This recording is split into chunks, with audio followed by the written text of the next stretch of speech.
Ce journal vous est offert par le FPI, Fonds des promotions de l'industrie, votre partenaire privilégié pour la réussite de vos projets.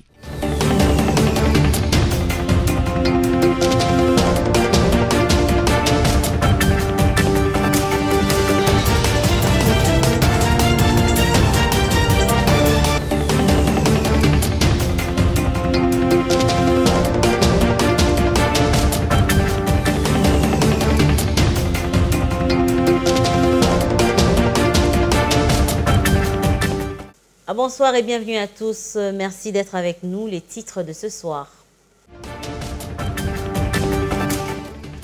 17 mai 1997, 17 mai 2024, 27 ans jour pour jour depuis que l'Alliance des forces démocratiques libérait le pays de main de l'ancien président Mobutu. Vous suivrez l'histoire de cette date dans cette édition. Les parvis du siège de l'Assemblée nationale sont aux couleurs des calicots et effigies des candidats à l'élection du bureau définitif de la Chambre basse du Parlement. Et ce vendredi, le président Félix Tshisekedi était avec les candidats de l'Union sacrée. Encore un naufrage d'une embarcation dans le lac Albert faisant plus ou moins 20 morts et plus de 5 tonnes de marchandises englouties cause les forts vents qui soufflent depuis le mois d'avril. Voilà tout pour les titres. Encore une fois, bonsoir et bienvenue si vous nous rejoignez. Conformément au calendrier publié par le bureau provisoire, la campagne électorale pour l'élection du bureau définitif de l'Assemblée nationale a débuté depuis le jeudi 16 mai dernier au Palais du Peuple. Les parvis du siège du Parlement sont bondés des effigies et autres banderoles et calicots des candidats à différents postes. Découvrez l'ambiance qui y règne dans cet élément d'Isaac Bopima.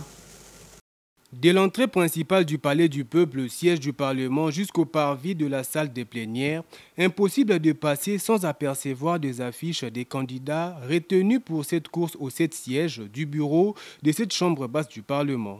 Sur les 8 candidatures en lice, seul le poste de rapporteur adjoint revenant à l'opposition à 2 candidatures, notamment celle de Dominique Mounongo d'Ensemble pour la République et de Constant Moutamba de Dipro. Pour les autres postes, la majorité parlementaire n'a présenté qu'un seul candidat par poste. Cependant, au sein de cette même majorité parlementaire, certains députés protestent contre la décision de la commission mise en place par le président provisoire de la Chambre basse du Parlement, qui a écarté les candidatures concurrentes à celles présentées par le Présidium de l'Union sacrée de la Nation. Par contre, le bureau d'âge, c'est contre la manière de faire d'honorable Mbosso, et pour qui nous demandons la déchéance, parce qu'il ne va pas conduire le processus électoral dont lui-même est candidat.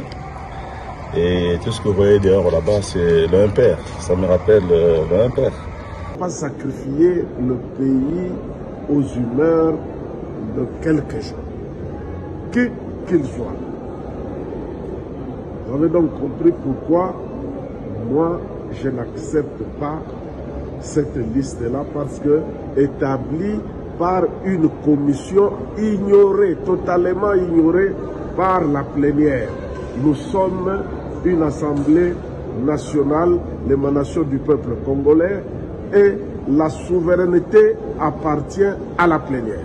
Signalons par ailleurs que le Conseil d'État a convoqué l'Assemblée nationale à une audience publique prévue le lundi 20 mai prochain suite à la requête en référé libéré introduite le jeudi 16 mai devant la section du contentieux du Conseil d'État par l'avocat Fiston Mukendi Lumpungu agissant au nom et pour le compte de l'Alliance des mouvements de solidarité pour le changement de Mbusa Nyamwisi Antipas. Affaire à suivre. Le chef de l'État Félix Antoine Tshisekedi a présidé le jeudi 16 mai le 135e Conseil des ministres du gouvernement chargé des affaires courantes. C'était à la Cité de l'Union africaine. Sachez que cette réunion hebdomadaire a été tenue plus tôt que prévu, justifiée par le fait que la date du 17 mai est un jour férié. Jeannette Fika nous fait le compte rendu. Au cours de ces 135e Conseil de ministres qui s'est tenu spécialement le jeudi 16 mai, présidé par le chef de l'État Félix Antoine Tshisekedi Tshilombo, le vice-premier ministre, ministre de l'Intérieur Peter Kazadi a présenté au gouvernement le résultat encourageant sur le terrain de l'opération Panthère Noire. Selon le compte-rendu donné par Patrick Mouyaya, plus de 1000 bandits urbains appelés communément Koulouna ont déjà été arrêtés grâce à cette opération. L'opération de grande envergure dénommée Panthère Noire, conduite par la Légion nationale Tir, en appui aux unités territoriales. Plusieurs gangs de criminels à Kinshasa continuent d'être démantelés et plus de 1000 délinquants ont été arrêtés et conduits vers le centre de Kanyama, KCC. 200 autres ont été conférés devant les instances judiciaires en attendant la fixation de la date. Cependant, il a déploré les comportements de certains éléments incontrôlés, non incorporés plutôt dans l'opération Panthère Noire. Il a insisté sur la nécessité pour la police et toutes ses unités d'observer scrupuleusement les droits de l'homme dans leurs interventions. À son tour, le vice-premier ministre, ministre en charge de la Défense nationale, Jean-Pierre Bemba, a annoncé l'offensive et la reprise par les forces armées de la République démocratique du Congo de positions occupées par l'armée rwandaise dans quelques localités. À la cité de l'Union africaine, Félix-Antoine Tshisekedi Tshilombo a remercié officiellement les membres du gouvernement Samalou Kondé.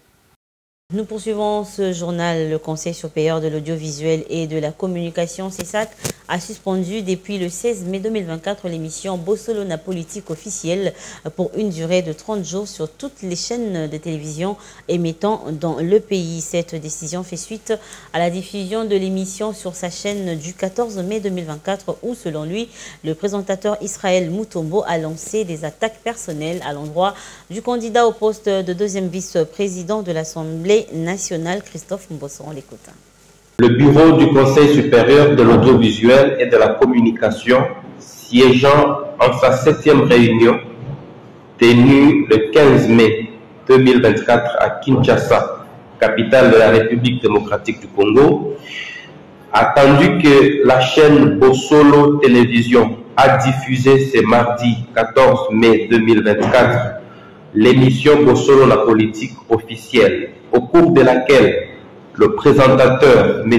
Israël Mutombo, s'est livré allègrement à des attaques personnelles contre M. Mbosso Odia Fwanga, candidat deuxième vice-président du bureau de l'Assemblée nationale, attendu que dans ces allégations, M. Israël Mutombo, sous prétexte de l'âge du candidat Mbosso, a prédit la mort de ce dernier qui, selon lui, mourrait sur la scène politique, comme fut le cas de l'artiste musicien Papa Wemba, attendu que ses propos empreints de mépris et de dénigrement tenus dans l'intention de nuire aux droits civils et politiques de M.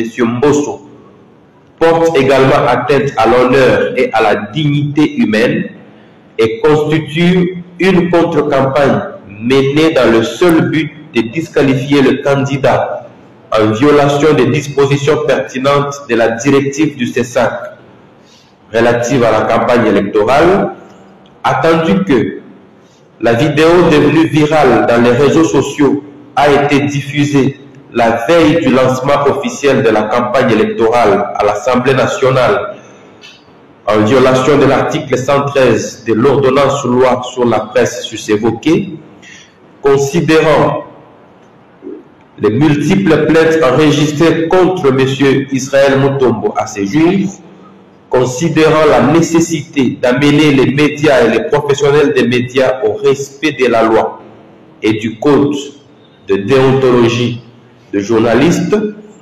après débat et délibération, prend l'acte dont la teneur suit. Article 1er. Est suspendu à titre conservatoire pour une durée de 30 jours à dater de la notification de la présente l'émission Bossolo la politique officielle sur tous les médias opérant en République démocratique du Congo. Je le disais en titre que ça faisait exactement 27 ans, jour pour jour, depuis que l'Alliance des forces démocratiques pour la libération du Congo prenait le pouvoir à Kinshasa. Les soldats de l'AFDEL, dirigés par Laurent Désiré Kabila, sont entrés triomphalement le 17 mai 1997 dans la capitale du Zaïre à l'époque, qui sera rapidement rebaptisée République démocratique du Congo. Isaac Bopima revient. Ces jours-là, 17 mai comme aujourd'hui, mais en 1997, les troupes de l'Alliance des forces démocratiques de libération, conduites par le général rwandais James Kabarebe, s'emparent de Kinshasa, la capitale du Zaïre. C'était l'aboutissement de la guerre dite de libération, lancée 7 mois plus tôt à Uvira, précisément en octobre 1996. En effet, au matin du samedi 17 mai 1997, les habitants des communes de Massina et Kimbanteke s'étaient massés le long du boulevard Lumumba pour voir de plus près ces petits soldats chaussés des bottes en caoutchouc qui avaient réussi à chasser du pouvoir le président Mobutu et sa suite.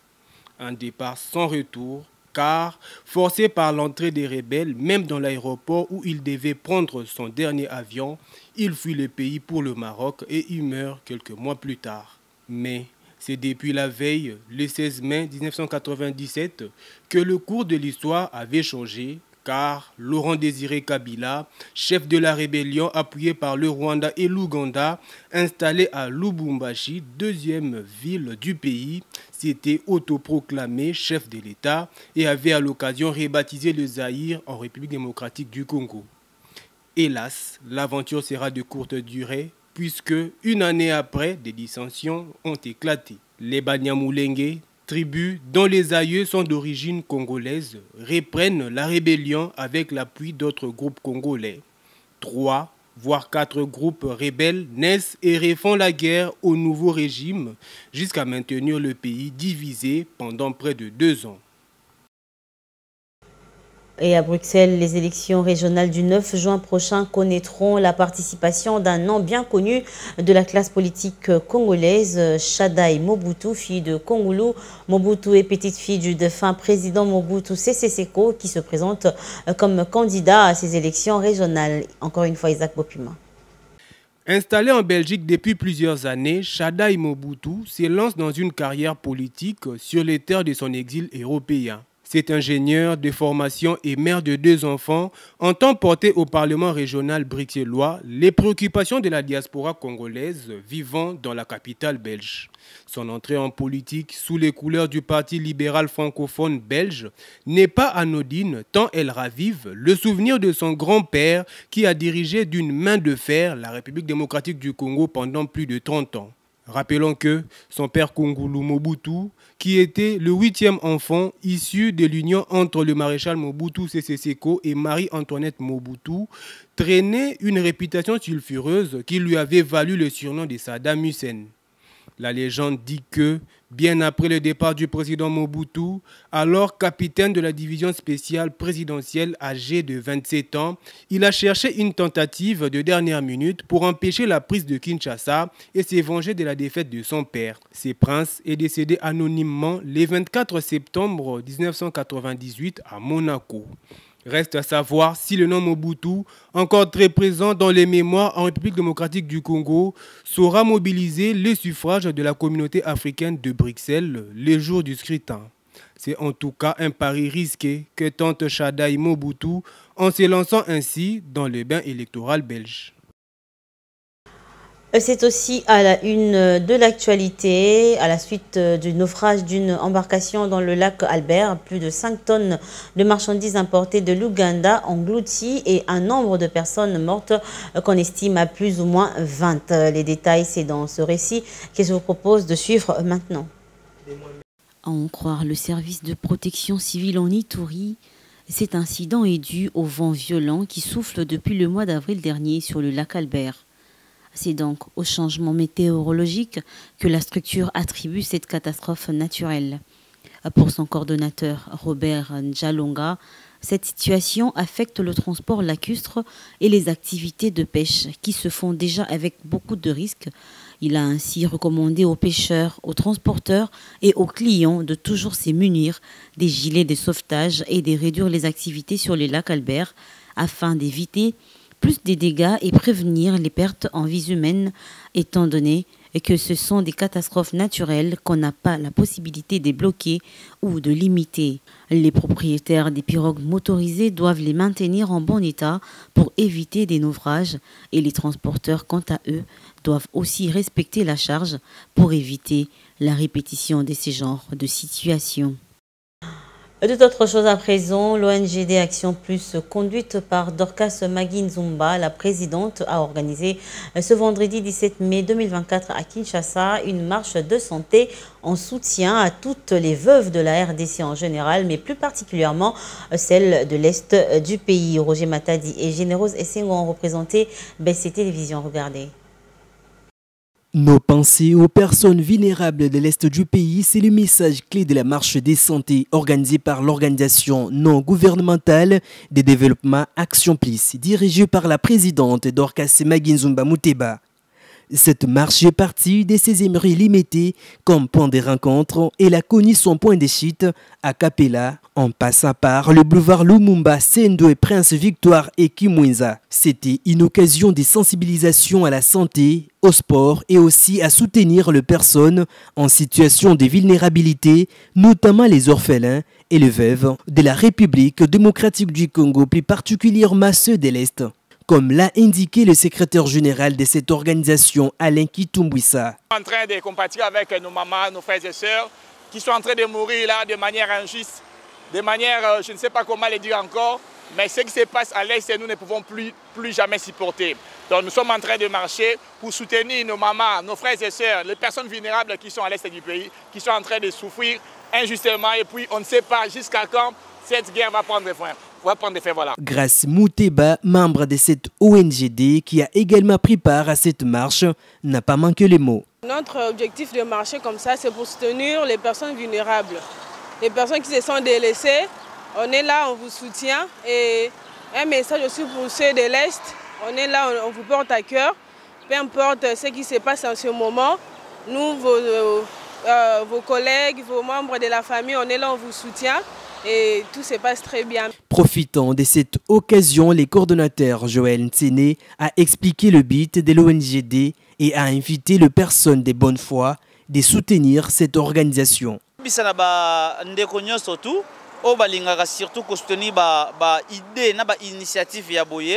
ONGD Action Plus et Zanango n'a porte pour les. Alors, aux alliés, nous avons besoin de soutenir, nous avons œuvre à malam pour soutenir les personnes vulnérables. Et pour permettre à mon mouké na yo Zanango, oye ko pesa maboko na kata ONGD Action Plus, to soutenir bandeko oyo bazana ba problème, bandeko ba parents ba kufa ba tika bango bana bitike comme les orphelins. Notons que l'ONGD Action Plus a été créée depuis le 1er janvier 2021 par Dorcas Maguinzumba Muteba et regorge à son sein plusieurs membres. Son siège principal est situé dans la commune de Kimbanseke, au quartier Mikondo. Et au Tchad, la victoire de Mahamad Idriss Déby a été validée jeudi 16 mai 2024 par le Conseil constitutionnel. Cette institution a rejeté le recours en annulation du Premier ministre Succès Masra qui a joué l'apaisement en appelant ses partisans à poursuivre pacifiquement le combat politique. Suivez. Au Tchad, le Conseil constitutionnel a validé jeudi l'élection du président de transition Mahamad Idriss Déby lors du scrutin du 6 mai dernier. Le général qui vient de fêter ses 40 ans obtient 61,03% des suffrages exprimés contre 18,54% pour son premier ministre Succès Masra et 16,93% pour Albert Paini Padaké. Le Conseil rejette ainsi le recours en annulation déposé juste après les résultats provisoires par les deux principaux adversaires de Déby, qui après plusieurs reports aura obtenu ces élections, surtout avec un taux de participation de 75,78%. Le président légitime alors son pouvoir acquis à la mort de son père, le président Idriss Déby, sur la ligne de front en 2021. Succès Masra était quant à lui rentré d'exil, puis nommé Premier ministre à la suite de négociations quelques mois avant les élections. Il avait proclamé sa victoire et indiqué que les résultats avaient été manipulés par l'Agence nationale de gestion des élections. On a nous rappelle les titres. 17 mai 1997, 17 mai 2024, 27 ans jour pour jour depuis que l'Alliance des forces démocratiques du Congo libérait le pays des mains de l'ancien président Mobutu. Les parvis du siège de l'Assemblée nationale sont aux couleurs des calicots et effigies des candidats à l'élection du bureau définitif de la Chambre basse du Parlement pour la campagne qui a débuté hier jeudi. Encore un naufrage d'une embarcation dans le lac Albert faisant plus ou moins 20 morts et plus de 5 tonnes de marchandises sont englouties. Ce journal se referme ici. Merci de votre attention soutenue. Sourions car chaque jour est une vie, je veux dire, un cadeau du ciel. Au revoir et à la prochaine.